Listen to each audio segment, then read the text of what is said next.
தமிழ் பேசும் அனைத்து உறவுகளுக்கும் வணக்கம். நான் உங்கள் பிரசாத்.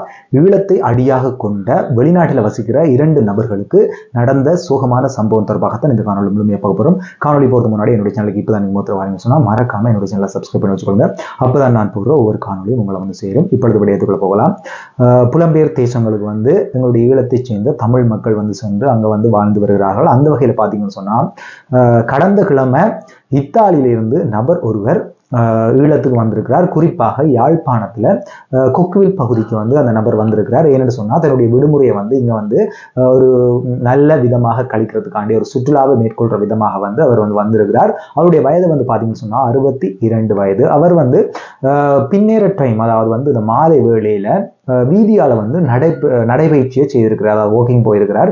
நடைபயிற்சியை மேற்கொள்ளும் போது அந்த நபர் வந்து காணாமல் போயிருக்கிறார். அந்த நபரை வந்து தேடி இருக்கணும், ஆனால் கிடைக்கல.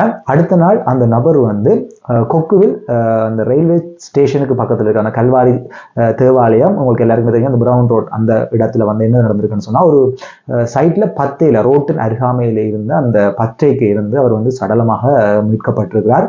வைத்தியசாலையில் வந்து பரிசோதனைகள் மேற்கொள்ளப்பட்டிருக்கிறது.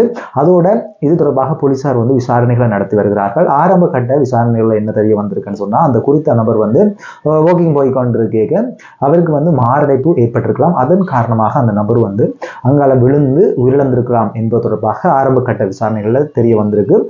முழுமையான விசாரணைகள் நிறைவடையும் பட்சத்தில் தான் அவருக்கு என்ன நடந்தது என்பது தொடர்பாக தெரிய வரும். உண்மையிலே 62 வயது என்பது ஒரு இவ்வாறு மரணித்து போற வயது அல்ல என்பது இங்கே குறிப்பிடத்தக்கது. முக்கியமாக பார்த்தீங்கன்னு சொன்னால் அந்த வெளிநாட்டிலேருந்து அந்த நபர் இங்கே வந்து தன்னுடைய உயிரை வந்து இழந்திருக்கிறார் என்பதை நினைக்க உண்மையிலே கவலையாக இருக்கு. என்று சொன்னால் அந்த நபர் வந்து இந்த சுற்றுலா, அதாவது வந்து இந்த தாயகத்துக்கு இந்த முறை திரும்பாமல் விட்டிருந்தால் அவர் வந்து இன்றைக்கும் வந்து உயிரோடு இருந்திருக்கலாம் என்பது என்னுடைய கருத்து.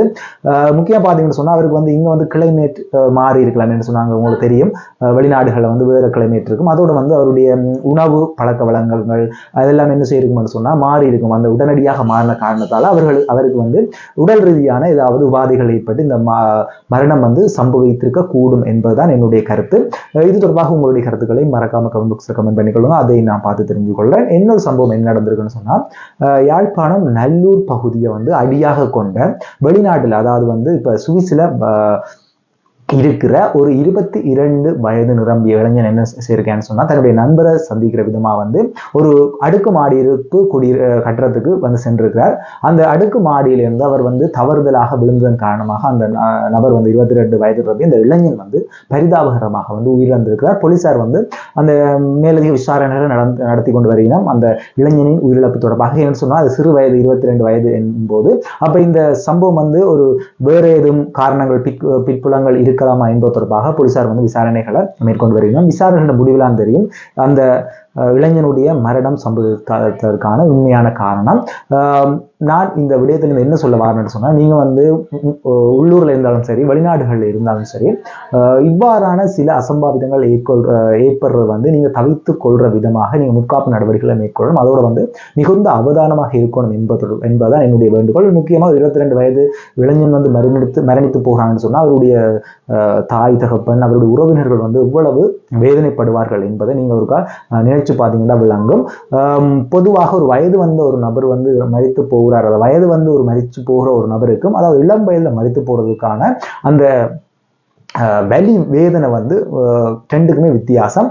இந்த 2 சம்பவங்களுமே வந்து நாங்கள் தவிர்க்கக்கூடிய சம்பவங்கள் என்பதுதான் அந்த காணொலியிலிருந்து சொல்ல வர விஷயம். என்னன்னு சொன்னால் இந்த 62 வயது நிரம்பிய அந்த நபருடைய உயிரிழப்பும், அதோடு வந்து 22 வயது நிரம்பிய இந்த இளைஞனுடைய உயிரிழப்பும் வந்து நினைத்திருந்தால் தடுத்திருக்கலாம் என்பதுதான் என்னுடைய வேண்டுகோள்.